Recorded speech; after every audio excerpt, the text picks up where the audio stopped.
రాయలసీమ లిఫ్ట్కు పునాది ప్రగతి భవన్లోనే ఉత్తమ్ కుమార్ రెడ్డి గారు అంటున్నారు. మంత్రి ఉత్తమ్ కుమార్ రెడ్డి చెప్తున్నాడు రాయలసీమ లిఫ్ట్కు పునాది ఎక్కడ పడ్డదంట? ప్రగతి భవన్లో పడ్డది. అంటే కాక కేసీఆర్ దగ్గరనే పడ్డది. ఇది ఎవరు? జగన్మోహన్ రెడ్డి.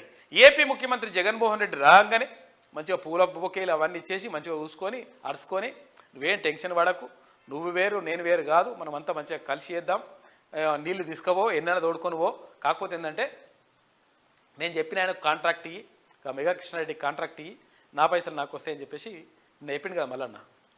అది కథ. తీర్మాన మల్లన్న ఎప్పుడు కూడా పదే పదే హెచ్చరిస్తూ వస్తున్నాడు. అంటే ఇవంతా కూడా దొంగలు, ఇదంతా కూడా నాశనం చేస్తూ ఉన్నారని అది జరిగింది. రాయలసీమ లిఫ్ట్ ఇరిగేషన్కి ఒక పడదంట కథ. కేసీఆర్ నీ వల్లే తెలంగాణకు తీవ్ర అన్యాయం అని చెప్పేసి మంత్రి ఉత్తమ్ కుమార్ రెడ్డి అంటా ఉన్నారు.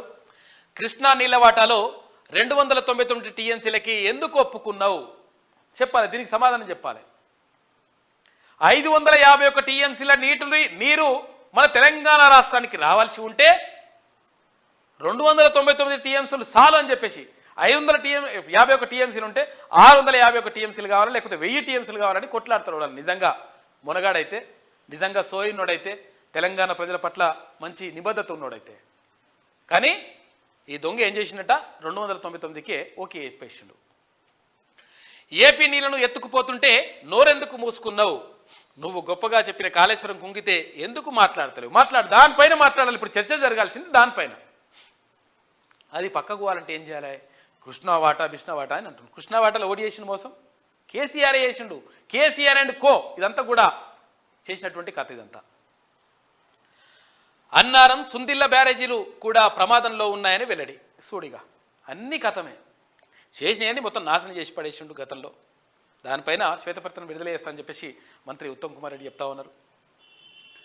అవినీతి బయటపడుతుందనే కేసీఆర్ డ్రామాలు ఆడుతున్నాడు, రాజకీయ ప్రయోజనాల కోసం ప్రజలను రెచ్చగొడుతున్నాడు అని చెప్పేసి మంత్రి జూపల్లి కృష్ణారావు అంటున్నారు. ఈ కృష్ణా నీళ్లలో అన్యాయం జరుగుతున్న అధికారంలో ఉన్నప్పుడు నోరెత్తలేదు. మన వాటా నీళ్లను ఏపీ ఎత్తుకుపోయేలా చేసిందని ఫైర్ అయ్యిండు అక్కడ మంత్రి జూపల్లి కృష్ణారావు గారు. ఇక నిధులు ఇస్తేనే రిపేర్లు చేస్తామని అప్పుడే చెప్పాం. సూడిగా ఏమన్నారు? రిపేర్లకు వాళ్ళే పైసలు పెట్టుకుంటారు. ఎవరు? ఆ ఎల్ఎన్టీ సంస్థ ఏదైతే ఉంటుందో ఆ సంస్థనే రిపేర్లకు పైసలు పెట్టుకుంటుంది అని చెప్పిండు కదా. కాదు మేము అట్లే చెప్పలేదు, పైసలు మీరు ఇస్తేనే మేము చేపిస్తాం, రిపేర్ చేస్తామని చెప్పినామని చెప్పేసి ఎల్ఎన్టీ సంస్థ చెప్తుంది. ఇక ఇటువంటి దొంగ మాటలన్నీ చెప్పిండు అనమాట గతంలో. మేం కోరిన గత ప్రభుత్వం డిజైన్లు నిధులు ఇవ్వలేదు, ఇక లయబిలిటీ పీరియడ్ పూర్తయింది, రిపేర్ల బాధ్యత మాది కాదు, అయిపోయింది, మాది మేము కట్టేసినాం, అయిపోయింది, గంతే కథ, ఇది రిపేర్ చేసుకోవాల్సింది రాష్ట్ర ప్రభుత్వానికి తేల్చి చెప్పిన ఎల్ఎన్టీ సంస్థ. ఇది కథ మొత్తం నాశనం చేసి పడేసిండు ఎక్కడికక్కడ.